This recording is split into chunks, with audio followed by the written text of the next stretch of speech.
बिस्मिल्लाहिर्रहमानिर्रहीम। इय्याका नअबुदु व इय्याका नस्तईन। मेरे पाकिस्तानियों, जब 70 की दिहाई में जब मैं क्रिकेट खेलता था और हम यहाँ पाकिस्तानी सोचते थे कि कौन सा मुल्क है जो कि मिडल ईस्ट के अंदर जिधर इंसान जाए छुट्टियों के लिए या जिसकी मिसाल दी जाती थी, तो आज आपको हैरत होगी सुन के कि लोग लेबनान की मिसाल देते थे। आज दुबई के लोग बात करते हैं कि जी छुट्टियों के लिए दुबई जाना है, तो 70 और काफ़ी देर तक बल्कि 80 की दिहाई के शुरू में सब बात करते थे बैरूत जाने का। सबसे खुशहाल इलाका था, सारे मिडल ईस्ट से, दुबई से, यूएई से, सऊदी अरेबिया से सब लोग बैरूत का सोचते थे कि वो एक ऐसी जगह थी जिधर लोग जाते थे, खुशहाली थी वहाँ, उनकी जो स्टैंडर्ड ऑफ लिविंग, उनका जो पर कैपिटा इनकम था, औसत आमदनी, वो सब सारे इलाके से बेहतर थी। फिर क्या हुआ? आज लेबनान दुनिया में गरीब तरीन मुल्क बन चुका है। आज 70% लेबनान की जो आबादी है वो गुर्बत की लकीर से नीचे चली गई है। आज लेबनान के अंदर जो पैसे वाले लोग हैं, जो प्रोफेशनल्स हैं, वो मुल्क छोड़ के चले गए हैं। आज लेबनान के अंदर जो लोग जो फैक्ट्रियां लगाते थे, जो इंडस्ट्री लगाते थे, वो अपना पैसा बाहर ले गए और दूसरे मुल्कों में चले गए। आज वो आपको दुबई में मिलेंगे, आज अबू धाबी में लेबनान से लोग मिलेंगे, आज वो यूरोप में चले गए।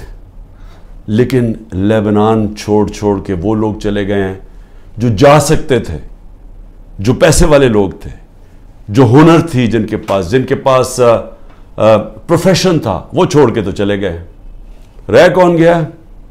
वो लोग जो बाहर नहीं जा सकते, जो गरीब लोगों को वीज़ा नहीं मिलता बाहर जाने का, वो रह गए। और आज एक वो मुल्क जो खुशहाल था, आज वो बिल्कुल वो मुल्क बन गया जिसको लोग छोड़ के जाना चाहते हैं। मैं आज अपने मुल्क की बात करता हूँ। मैं इसलिए ये कह रहा हूँ कि ये जो ग्रीस की समुंदर के अंदर जो किश्ती डूबी है, जिसमें आप कहते हैं तकरीबन 300 पाकिस्तानी थे।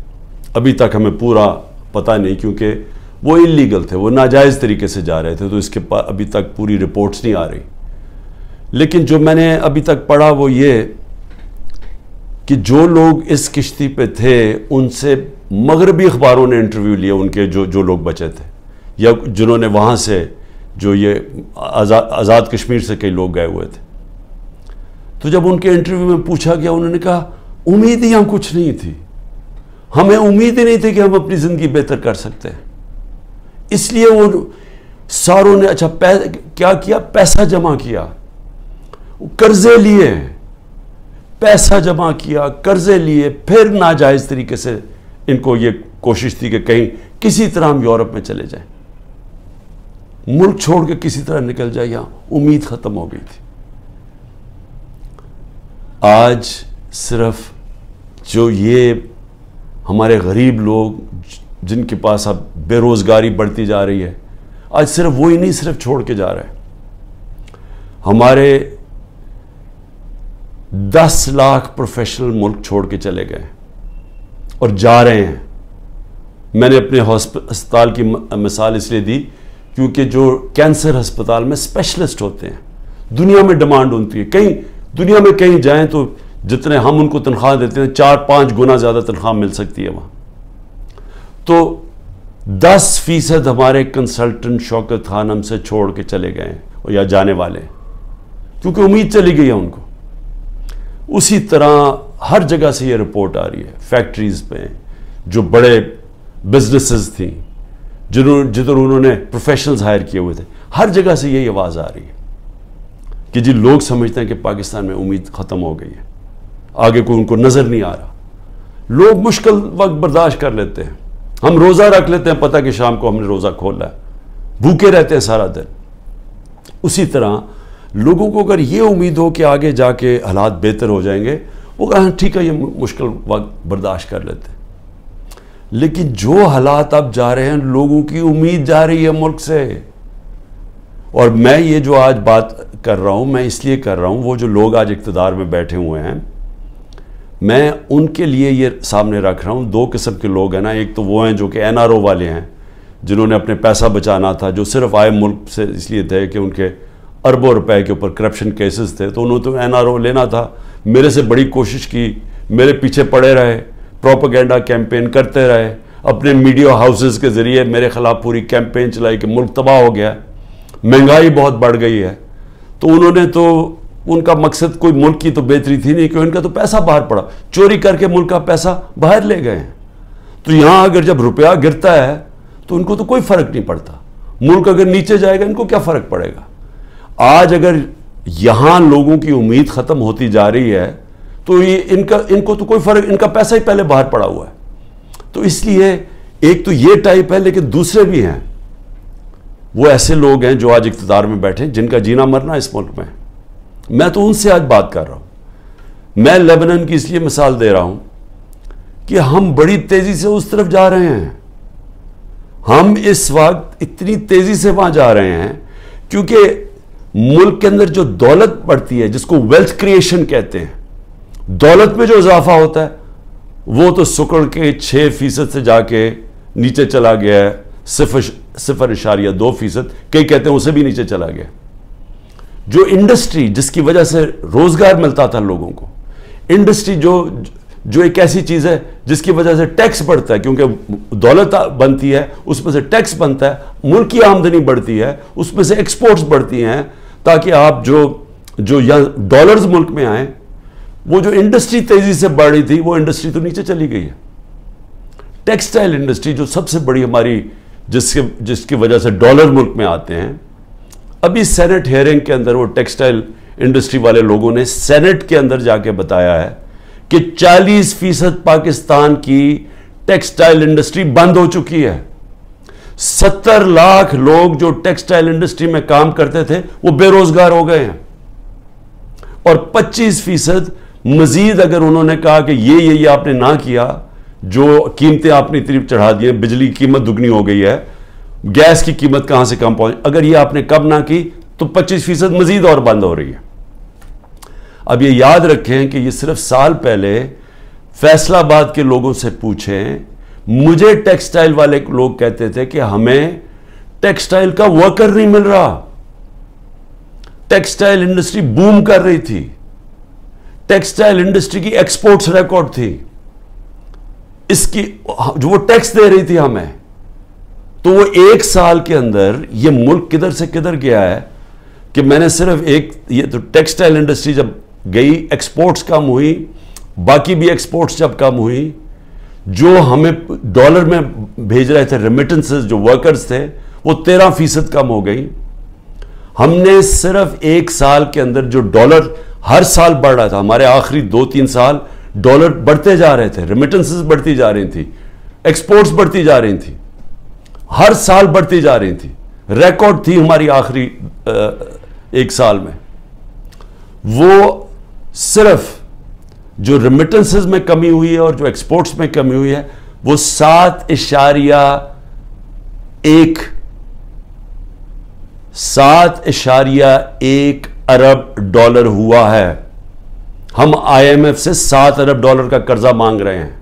उतना एक साल के अंदर कमी आ गई है डॉलर्स के अंदर आने में, और ये मजीद और नीचे जा रहा है, क्योंकि जितना जितना जो मार्केट में डॉलर बिक रहा है और जो उसकी ऑफिशियल रेट है, उसमें जितना फर्क बढ़ता जा रहा है, उतना और पैसा बैंकिंग चैनल से नहीं आ रहा, यानी कि मुल्क को उतना और कमी होती जा रही है डॉलर्स की। और जिस तरह हमारी इंडस्ट्री बंद होती जा रही है, डी इंडस्ट्रियलाइज हो रहा है, आगे बेरोजगारी भी बढ़ती जा रही है, और हमारा टैक्स भी कम होता जा रहा है, और आगे जाके जो हमारा एक्सपोर्ट्स जो डॉलर्स आने हैं वो मजीद और कम होते जा रहे हैं। तो मुल्क में उम्मीद क्यों जा रही है लोगों की? क्योंकि इनके पास अब कोई रास्ता ही नहीं है इसको चेंज करने का। जो कोई भी रोड मैप होता है कि हाँ ये क्राइसिस आ गया, ऐसे निकलना कैसे है, सामने तो उनके पास कोई रोड मैप ही नहीं है।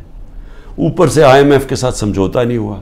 अब ये भी समझ लें कि IMF के साथ समझौते का क्या मतलब है कि IMF के अब हमारे पास, हमने आगे अदाई करनी है हमारी जो कर्ज़ों के ऊपर किस्तें हैं डॉलर्स की, अब वो हमारे पास है ही नहीं, और अगर हमने डॉलर्स ना दिए तो डिफ़ॉल्ट कर जाएगा। डिफ़ॉल्ट कर गया तो भी पाकिस्तान की तारीख में 38% महंगाई है, तारीख में सबसे ज़्यादा। इन्होंने जब प्रोपेगेंडा मेरे खिलाफ किया था, सब ने मिलकर, ये NRO वालों ने और इनके साथ जो मीडिया हाउसेस थे, तो 12.4% थी महंगाई, आज 38% है। तो महंगाई भी बढ़ गई है, बेरोजगारी भी बढ़ रही है, साथ साथ उम्मीद भी खत्म हो गई है। यहां से लोग बाहर जा रहे हैं, प्रोफेशनल्स बाहर जा रहे हैं। जो एक मुल्क की रीढ़ की हड्डी होती है, जो मुल्क में प्रोफेशनल्स होते हैं, जब वो छोड़ के चले जाएं तो मुल्क आगे कैसे बढ़ेगा? किसने आके इंडस्ट्री लगानी है?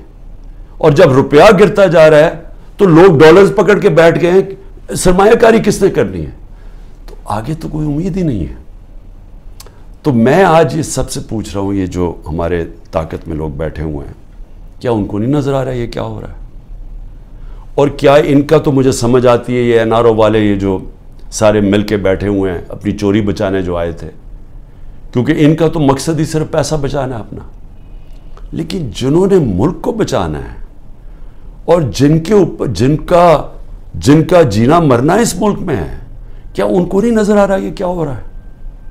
और ये जो हरबे इस्तेमाल किए जा रहे हैं, मैं अब आगे ये भी सवाल पूछूं, कभी तो एक ही प्लान नजर आ रहा है।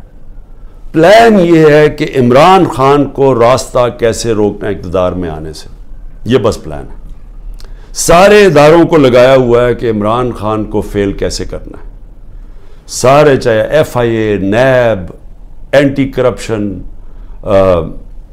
वो जो FBR, यानी अपनी एजेंसीज, बस पुलिस, मकसद क्या है जी कि किसी तरह इमरान खान का रास्ता रोकने के लिए जुल्म करो लोगों को, जो इमरान खान के रिश्तेदार हों, चाहे वो हमारी पार्टी के अंदर लोग हों, टिकट होल्डर्स हों, टिकट होल्डर्स के रिश्तेदार हों, सबके ऊपर एक जुल्म का निज़ाम शुरू हुआ है। आड़ ली हुई है इसकी, ये जो 9 मई की, जो हम सब कह रहे हैं कि तहकीकात होनी चाहिए जिन्होंने किया है, उसके ऊपर कोई इंडिपेंडेंट इन्वेस्टिगेशन नहीं करनी। वो खुद ही फैसला कर लिया है, पहले से प्लान हुआ था कि जनाब ये आपने ये करना है, ये 4-5 जगह आग लगेगी, और उसके आड़ में लेके तहरीक इंसाफ के पीछे और इमरान खान को गद्दार कह दो और इनके ऊपर सारी पार्टी को बंद कर दो। तो खैर सख्ती तो पहले से शुरू हुई थी, ये तो पहली दफ़ा तो नहीं, ये तो 25 मई पिछले साल से हमारे ऊपर सख्तियाँ शुरू हुई थी। लेकिन एक और लेवल की सख्ती शुरू हो गई है, लोगों के घरों में घुसते हैं, यानी चले घर तोड़ दिया, चले लोगों को जेलों में डाल दिया, चले ये भी ठीक।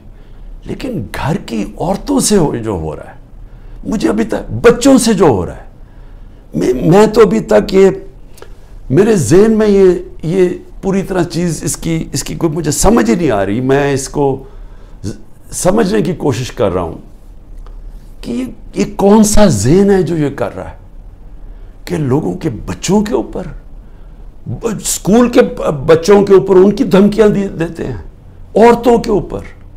अभी एक डॉक्टर ताहिर, एक्स मिनिस्टर रह चुका है मुशर्रफ के दौर में, वो सारी मेडिकल कम्युनिटी जाती है उस डॉक्टर को।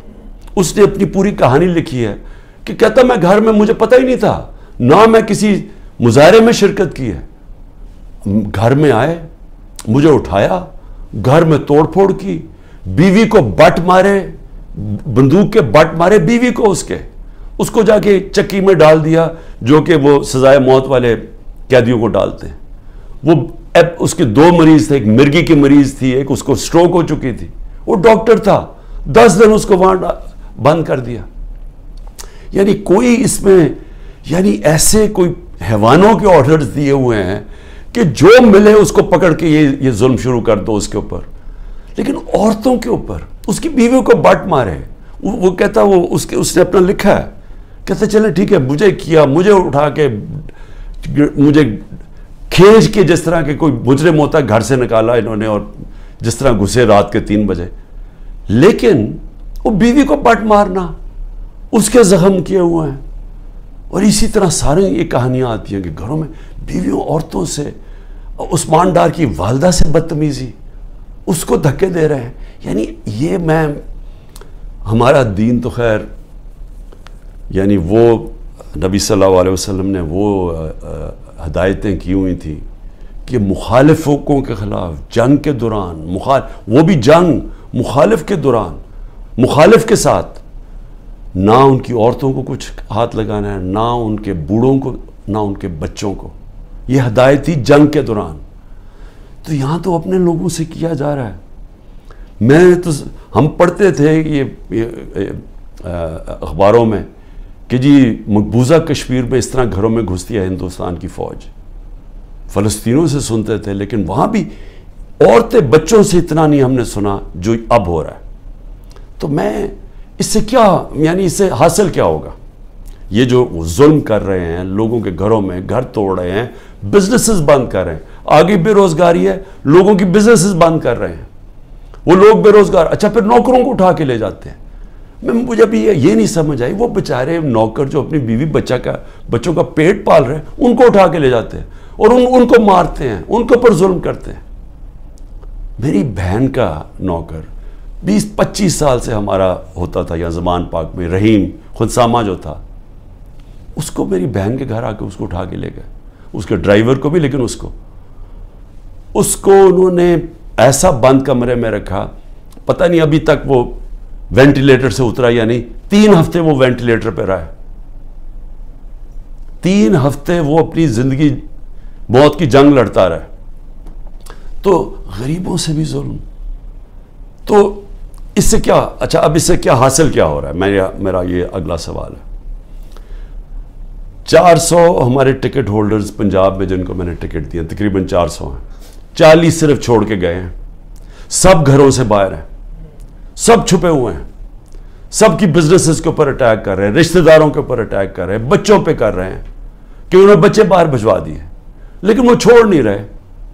तो सवाल मैं ये पूछता हूं कि ये जो जुल्म कर रहे हैं, इससे क्या फायदा हो रहा है? स्वाय नफरतें बढ़ने के मुझे बताएं फायदा क्या हो रहा है? जो भी ये पॉलिसी कर रहा है ना, उसमें कोई अकल नहीं है, उसको कोई पॉलिटिक्स की नहीं समझ, उसको तारीख की नहीं समझ, वो ज्यादा पढ़ा लिखा आदमी नहीं है, ये कोई अहमक ये चीजें करवा रहा है। स्वाय नफरत के बढ़ने के और ये जुल्म करने के, इससे फायदा क्या हो रहा है? क्योंकि लोग तो छोड़ नहीं रहे, जो छोड़ के गए हैं, आपने ये नहीं, मुझे नुकसान नहीं पहुंचाया जो छोड़ के गए हैं, आपने उनके करियर खत्म कर दिए, आप उनकी पॉलिटिक्स खत्म कर दी है। जो छोड़ के गया उसकी पॉलिटिक्स खत्म है। और ये सवाल पूछेंगे क्यों नहीं छोड़ के जा रहे? उनको भी पता है, उनको पब्लिक का पता है कि जिस वक्त वो छोड़ के गए पब्लिक उनको वोट नहीं डालेगी, उनको भी पता है, लेकिन उनके ऊपर फाइलें बनाई हुई हैं, कईयों को छोड़ दिया जो चले गए हैं। लेकिन आगे, मैं सिर्फ अब आगे पूछता हूं कि मुझे क्या नुकसान पहुंचा रहे हैं? मुझे, मेरी बहनों के ऊपर और भी रिश्तेदारों के ऊपर इन्होंने किया है, ये इसी तरह की सख्ती की। सब बैठे हैं, हम सह रहे हैं सब।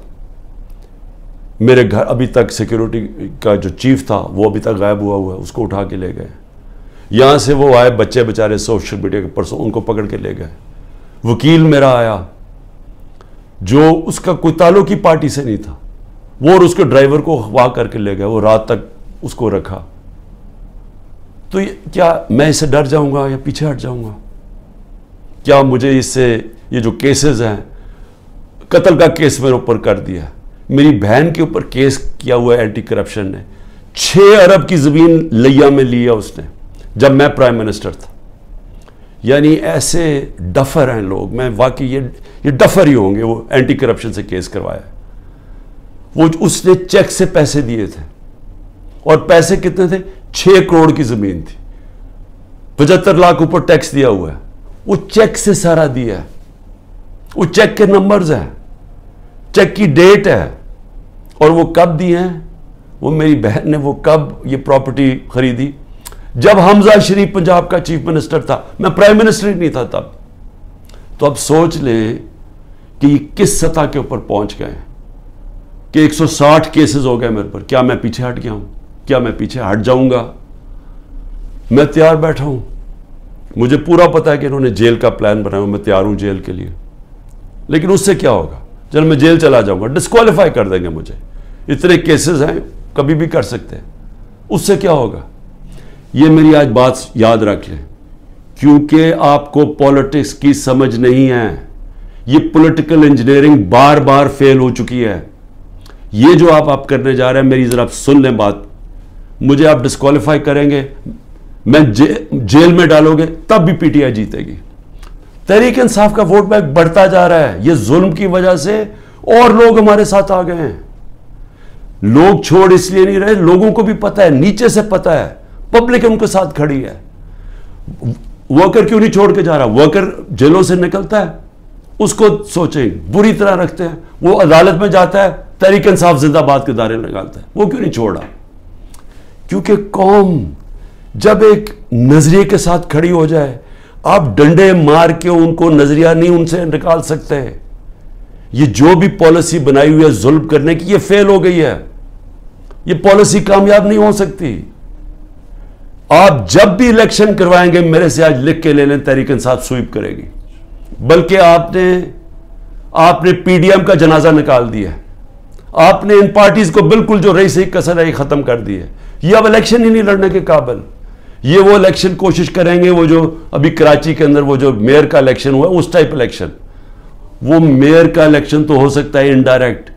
जब जनरल इलेक्शन होगा इस मुल्क में 25 करोड़ लोगों का, वो कोई कंट्रोल नहीं उसको कर सकता। जब भी आप इलेक्शन करवाएंगे हारना है।